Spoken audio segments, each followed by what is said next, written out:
When I entered the cryptocurrency space and I really started thinking deeply about what was the point, what's the overall purpose of building cryptocurrencies or deploying these systems where you don't intrinsically trust people and you're trying to kill centralization, it wasn't about can we just create a competing money to the US dollar or to the euro, or can we kill all the banks and somehow create some way of doing lending that's better. I mean, these are interesting things and they're intriguing academic concepts, and certainly competition in monetary policy is an interesting thing.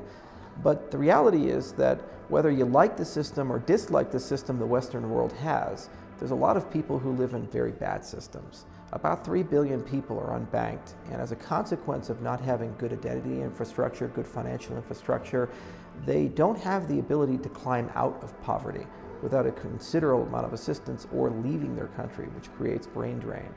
So the very first thing I thought about when I entered the cryptocurrency space was how could we use this technology to actually resolve the problems of the developing world? And not resolve them in showing up and saying, oh, well, I know everything, I know all your problems, I'm going to tell you what to do, and just listen to my brilliance and somehow this will solve everything. That's been tried for a long time and it's a miserable failure. Instead, it's about saying this technology has no owner. This technology has no central point of failure. This technology has no one in control. Instead, it's infrastructure, global infrastructure, that no matter how rich you are or how poor you are, you use the same infrastructure.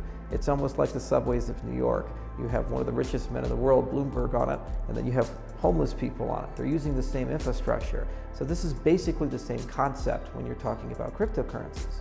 So about 4 years ago, I gave a TED Talk in Bermuda, and the goal of the talk was to try to elaborate why I felt cryptocurrencies were interesting. They're not just Rube Goldberg machines for ICOs. They're not just these things that are fun to go talk about at expensive conferences in New York. These are things that if you have the patience, if you have the desire and also the appetite for failure and experimentation, and you're willing to have a bit of courage and go into the developing world within an arc of time, several years, 3 years, 5 years, a decade, you can actually teach people how to use this technology and make it theirs. And then they can solve all of their local problems. So that was the hypothesis that I had 4 years ago. And when we formed IOHK, Jeremy and I always wanted to do something within the developing world, but it took us several years to build up enough momentum and revenue and build up enough infrastructure within our own company, and also build Cardano to a point where we felt that we actually had a fighting chance to be able to enter these markets correctly. So we started with Argentina, and then we moved on to Barbados, and now we're one of the most populous countries in Africa, Ethiopia, and this is our entry point into the African continent. So why Ethiopia? What makes Ethiopia special? Well, Ethiopia is a very ancient country, and it has a lot of amazing connections throughout its geopolitical pole. It has the African Union's here, UNICEF is here. It's a country that has wonderful trading relationships. It's a country that has a very continental view. There are some countries that tend to be a bit isolated, and there's other countries that tend to take a leadership role into the destiny of the land they're in. So if you wish to do business in Africa, places like South Africa and places like Ethiopia are places you have to visit, places that you have to have a pole in.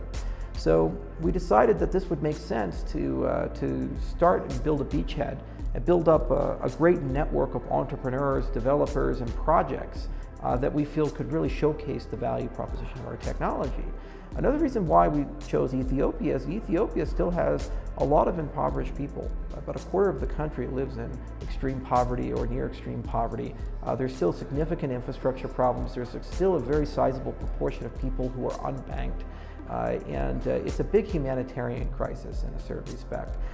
Ethiopia is also suffering from the problems of extreme growth. In just a century, they've gone from about 10 million people to 100 million people. And as a consequence, about 90% of the biodiversity that was here at the turn of the 19th to 20th century has been lost. This is a country that literally has the lion as its national symbol, and there's only 1,000 of them left in the wild, and about 1,000 giraffes left in the wild. So it's a country that's having a bit of a difficulty dealing with sustainable growth. It's a country that's having a bit of difficulty dealing with the consequences of globalism. And so we felt it would be a tremendously good target to be able to implement our technology. So how do we do that? Well, the first step is you assume nothing. You assume no knowledge. You start with the beginner's mind.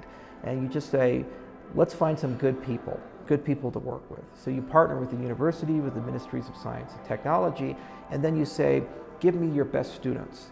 Then I can take my best people from Cambridge and Oxford and from great universities like University of Edinburgh and say, go teach these people how our technology works. Teach them how to program in Haskell, teach them how blockchain technology works and so forth. And then once they have the knowledge, then you can sit down and say, what are the problems that you face on a daily basis?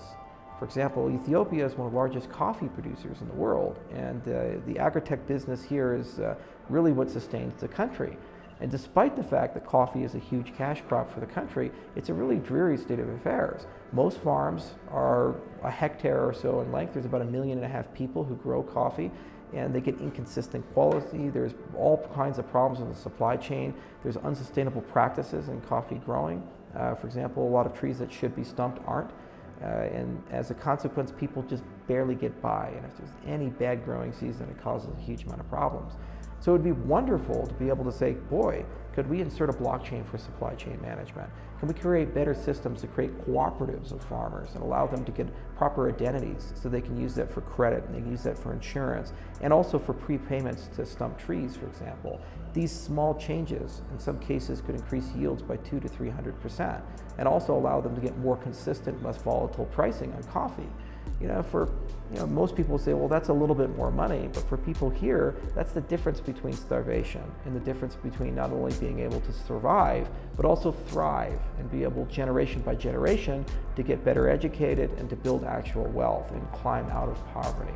So we feel that the tech we build has the best shot of being able to be part of that story. There's certainly other technology like IoT and AI and a lot of embedded devices, and you have to figure out how to solve intermittency issues in both the power grid as well as the internet connections. And that's certainly fun and exciting to think about, and it's something we're definitely going to participate in. But the core of all of it is trust and coordination. How do we deal with the fact that people have incentives that sometimes are contrary to each other?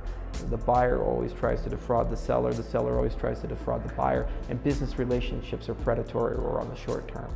If you can build better structures, better governance that does not require centralized coordination, you resolve those issues, you build stronger, better marketplaces, and as a consequence, the people overall are in a better position and a more resilient position.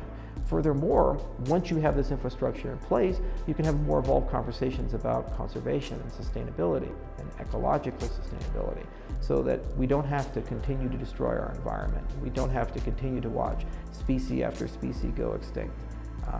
The great part is also that if it works here, it'll work pretty much everywhere else in Africa and pretty much everywhere else in the world. So it's a tremendous challenge. It's a social problem. It's a game theoretic problem. It's a market problem. It's a technological problem. Getting money that lives in the internet, that's always on, always digital, to work on a cell phone that doesn't always have an internet connection, that's challenging. And it's certainly going to tax our researchers and our engineers. But at the end of the day, it's not what you do for people who have the most that will define you, but it's what you do for the people who have the least. That's kind of our mantra and how we feel we should approach business. So we're incredibly excited to be here in Ethiopia. It's a very long arc. It's going to take years for us to see real fruits of the labors in the jurisdiction. It's not the only country we're going to. Soon we'll head to Rwanda and other places, but it's one that's very exciting, and we think we can, over a long arc of time, have the biggest impact in places like Ethiopia, and especially in the agri-tech business and so forth.